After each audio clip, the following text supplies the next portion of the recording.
फिर आपको एक 19 मार्क्स का क्वेश्चन पूछा गया था, आपका सब्जेक्ट कोड है MAEC 504,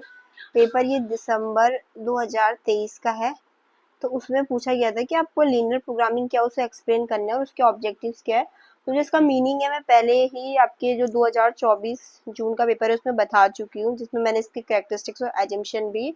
डिस्कस किए थे। जो ऑब्जेक्टिव से वो आपके कैरेक्टरिस्टिक एजम्पशन जो है उन्हीं से कोरिलेट करते हैं। तो पहला है ऑप्टिमाइजेशन ऑफ रिसोर्सेज, जिसमें ये है कि रिसोर्सेज को इस तरीके से यूज करना कि जो प्रॉफिट और आउटपुट को मैक्सिमाइज कर सके और कॉस्ट को टाइम को मिनिमाइज कर सके। एफिशिएंट रिसोर्स एलोकेशन, इसमें ये कि रिसोर्सेज जैसे लिमिटेड रहते हैं, आपका लेबर हो गया, मशीन्स हो गया, रॉ मटेरियल को, तो उनको किस तरीके से एलोकेट किया जाए। मतलब क्योंकि कोई भी कंपनी है, बिजनेस है, उसमें बहुत सारे ऑप्शंस होते हैं कि भी प्रोडक्ट ए बनाना है या बी सी, तो ये हेल्प करती है कि किस तरीके से उसे बेस्ट तरीके से एलोकेट किया जाए लिमिटेड रिसोर्सेज को, ताकि हम मैक्सिमाइज कर सके प्रॉफिट और मिनिमाइज कर सके कॉस्ट को या टाइम को। ठीक है।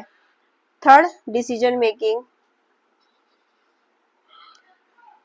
हेल्प करती है, जैसे बिजनेस हो गया, इकोनॉमिक्स में, एग्रीकल्चर में या ट्रांसपोर्टेशन प्रॉब्लम में किस तरीके से कि उनको साइंटिफिक और रैशनल डिसीजन किस तरीके से लेना है, उसमें भी हेल्प करती है।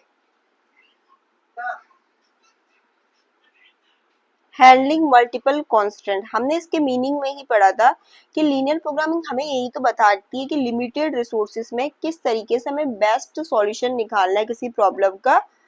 और हमें कॉन्स्टेंट जो होती है, हमें को लिमिटेशन भी दी रहती है कि भाई उसके अलावा तो जैसे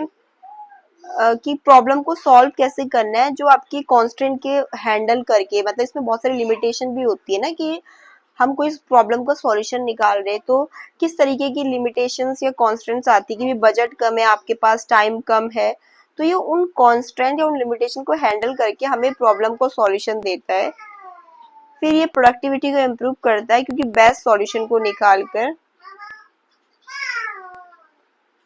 लीनियर प्रोग्रामिंग हेल्प करता है कि किस तरीके से हम जो आपके कॉस्ट को मिनिमाइज कर सकते हैं, चाहे वो ट्रांसपोर्टेशन में हो या इंडस्ट्रीज में या मैन्युफैक्चरिंग में।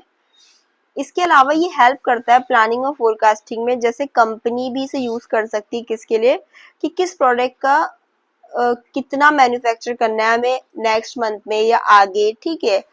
तो ये आपको प्लानिंग और फोरकास्टिंग में हेल्प करता है, जैसे किसी भी तरीके से कि सेल्स मिक्स को उन्हें प्लान करना है या प्रोडक्शन शेड्यूल या इन्वेस्टमेंट की स्ट्रेटजीज बनानी है, तो उसमें भी हेल्प करता है बिजनेस को, कंपनी को। इसके अलावा ये इन्वेंट्री और सप्लाई चेन मैनेजमेंट में, मतलब इस तरीके से कि कंपनी को हेल्प करता है कि उनको कितना इन्वेंट्री जो लेवल है उसको मेंटेन करना है, ताकि भाई इन्वेंट्री को भी मेंटेन करने के लिए स्टोरेज कॉस्ट तो लगता है ना, तो ताकि वो अपने स्टोरेज कॉस्ट को मिनिमाइज कर सके और अपनी सप्लाई चेन को ऑप्टिमाइज कर सके कि बेहतर तरीके से हम सप्लाई कर रहे चीजों की, हमारे पास इतना इन्वेंट्री हो कि हमारे पास कमी ना पड़े चीजों की। तो उस हिसाब से ये उनका ट्रांसपोर्टेशन कॉस्ट को कम करता है और डिलीवर करके गुड्स को वेयर हाउसेस से डिफरेंशिएटिव है, मतलब एक तरीके से उनको बताता है कि कितना मतलब इस पॉइंट का मेन ये है कि कंपनी को हेल्प करता है कि या बिजनेसेस को कि कितना उनको इन्वेंट्री मेंटेन करना चाहिए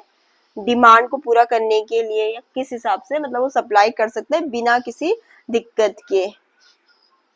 कि ऐसा इन्वेंट्री मेंटेन करे कि ऐसा ना हो कि उनको सप्लाई करना पड़ रहा है और उनके पास कमी आ रही है उस चीज के। तो उस चीज को कैसे करता है, प्लानिंग और फोरकास्टिंग में भी हेल्प करता है क्योंकि ये